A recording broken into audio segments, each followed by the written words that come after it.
दैत्यों की शक्ति समाप्त कर दी। उन्हें पुनः पाताल लोक जाने पर विवश कर दिया।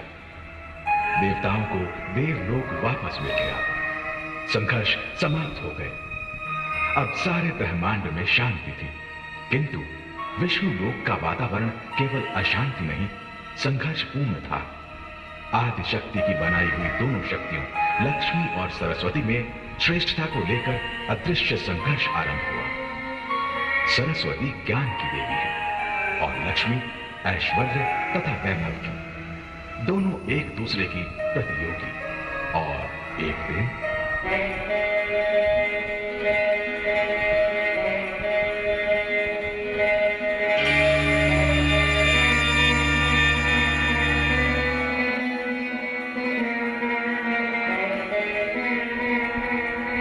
मेरा प्रणाम स्वीकार कीजिए देवी सरस्वती। आइए देवी लक्ष्मी, आपके आगमन से ब्रह्मलोक धन्य हुआ। आपका स्वागत है। आसन ग्रहण कीजिए। धन्यवाद। धन्यवाद देवी सरस्वती। जन कल्याण के कार्यों में इतनी व्यस्त रहती हूँ कि कहीं आने जाने का समय ही नहीं मिलता। अब क्या करूं? मेरा नाम ही लक्ष्मी है, धन और वैभव की देवी हूँ। सारा विश्व आदर करता है मेरा। घर घर में मेरा स्वागत होता है। जहां जहां पहुंच जाती हूँ, सुख, संपत्ति और वैभव अपने आप पहुंच जाते हैं वहां। ये सत्य है देवी कि आप सुख, संपत्ति और वैभव की देवी हैं। यह भी सत्य है कि घर घर में आपका स्वागत होता है। किंतु क्या देवी सरस्वती? किंतु आप कहीं टिकती नहीं, स्थिरता नहीं है आप में। इसलिए तो संसार आपको चंचला कहता है। क्षणे रुष्टा क्षणे तुष्टा।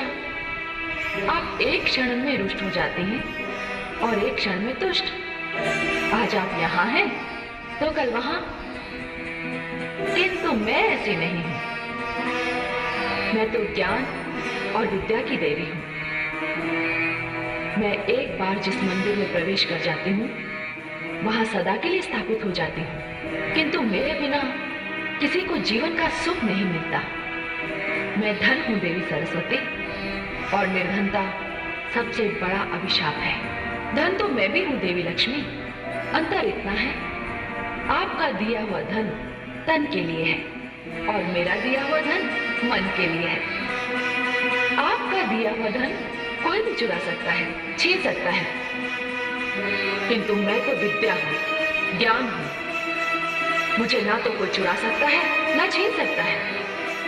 और सबसे बड़ी बात तो ये है कि मेरा दिया हुआ धन जितना भी बांटिए उतना ही बढ़ता है। देवी सरस्वती, आप जानती हैं राजा को राजा क्यों कहते हैं? क्योंकि उसके पास मैं हूं। आप भूल रही हैं देवी लक्ष्मी, राजमुकुट का तब तक कोई अर्थ नहीं जब तक उसके पीछे राज तिलक का आधार ना हो, बल ना हो, संस्कार ना हो। और राज तिलक के पीछे शक्ति होती है मंत्र की, विद्या की, ज्ञान की। और सत्य तो ये है देवी लक्ष्मी कि जिसके पास मेरी दी हुई बुद्धि की शक्ति ना हो, उसके पास आपका दिया हुआ धन भी नहीं रह सकता। देवी सरस्वती, आपके पास थोड़े शब्दों की कमी नहीं, आप तो बस वाणी ही वाणी है। देवी लक्ष्मी,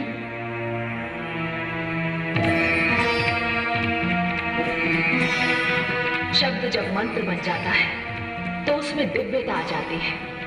वाणी का जब विद्या से मेल होता है तब वो कंठ की शोभा बन जाती है और संसार उसे सुनने के लिए व्याकुल हो उठता है। वाणी अमृत है, वो सुगंध है जो होठों पर आकर वातावरण को धन्य कर देती है। देवी सरस्वती, सत्य तो ये है कि मेरे आने से उदास वातावरण आनंदमय हो जाता है। रोते हुए मुख हंसने लगते हैं। और वो बात तो आपने अवश्य सुनी होगी कि भूखे पेट भजन भी नहीं होता। देवी सरस्वती, आप कुछ भी कह लीजिए, मैं श्रेष्ठ हूँ। देवी, ज्ञान और धन में यदि कोई श्रेष्ठ है तो वो है ज्ञान। क्योंकि ज्ञानी की पूजा तो राजा भी करता है। अतः श्रेष्ठ मैं हूं, आप श्रेष्ठ हैं या मैं, हम दोनों इस विवाद में ना पड़कर इसका निर्णय भगवान विष्णु पर छोड़ते हैं कि हम दोनों में कौन श्रेष्ठ है।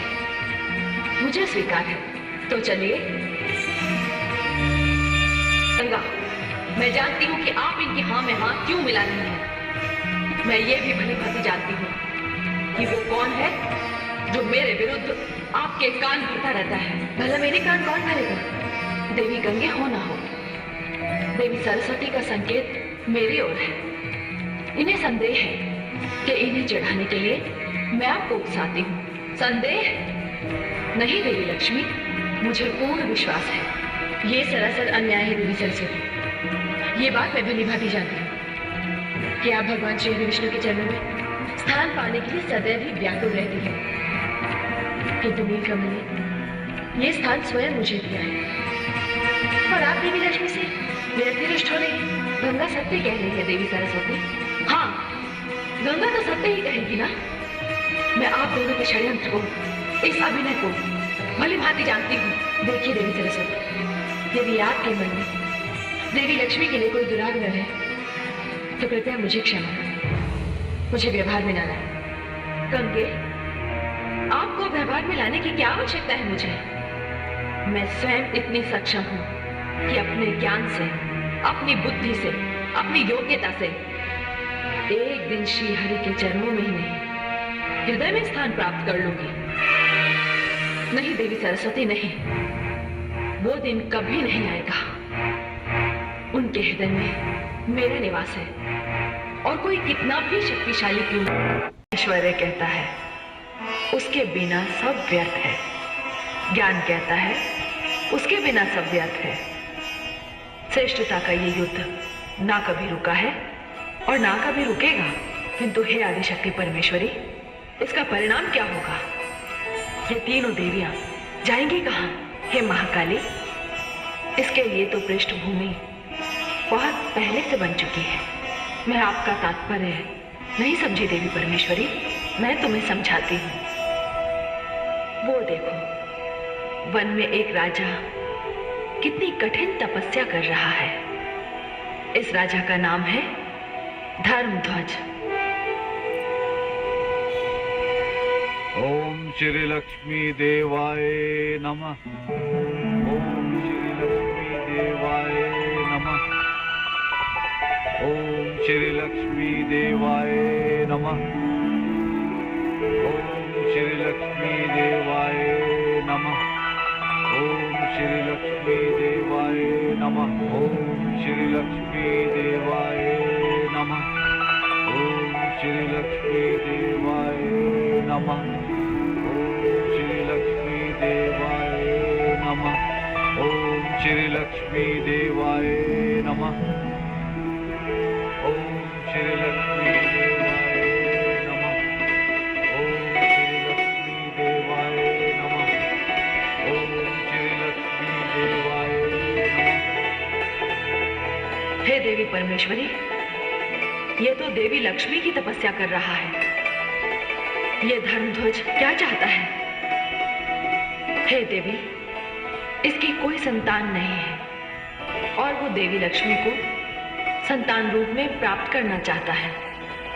सच पूछो तो मेरी भी यही इच्छा थी कि ये देवियां स्वर्गलोक से पृथ्वी पर जाएं और पृथ्वी निवासियों के काम आए। हे देवी परमेश्वरी, ये कैसे होगा? देवी लक्ष्मी पृथ्वी पर तुलसी बनकर जन्म लेगी। देवी सरस्वती एक कल्याणकारी जलधारा के रूप में प्रकट होंगी और देवी गंगा को भागीरथ नाम का एक महान तपस्वी राजा धरती पर उतार कर ले जाएगा। हे देवी परमेश्वरी, ये सब आपकी इच्छा से हो रहा है। आपकी लीला अपरंपार है। मैं भी देखती हूँ पृथ्वी पर उतर कर ये देवियां क्या करती हैं। किंतु इस समय तो देवी लक्ष्मी अपने शाप को लेकर बड़ी चिंतित है।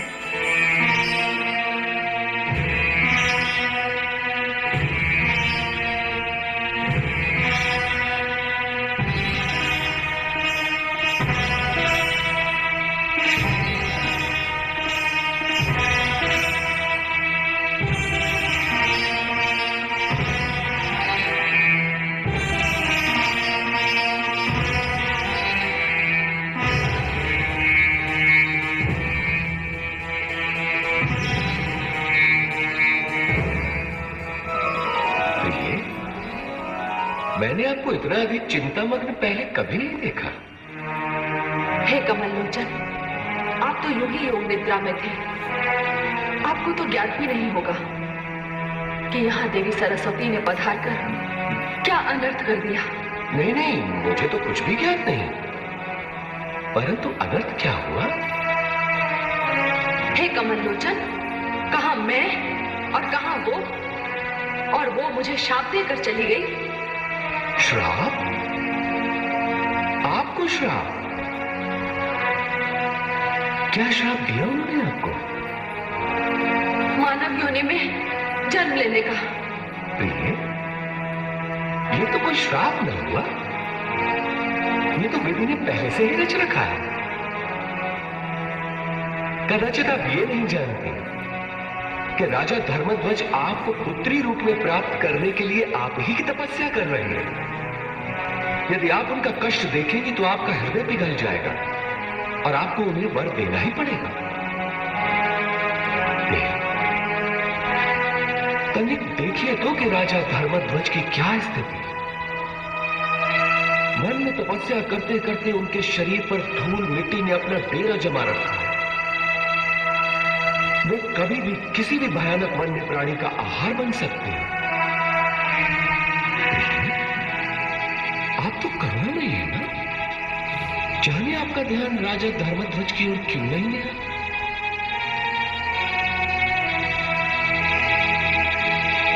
ओम श्री लक्ष्मी देवाय नमः।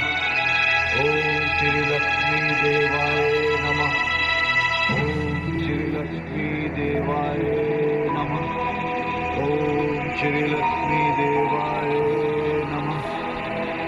ओम श्री लक्ष्मी देवाय नमः। ओम श्री लक्ष्मी देवाय नमः।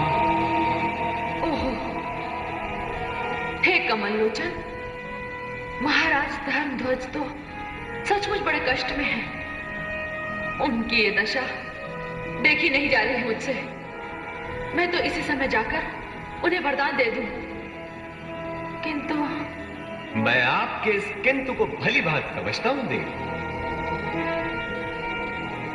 आप इस संकोच में हैं कि पृथ्वी पर जाकर आप में सारे गुण मानव वाले आ जाएंगे।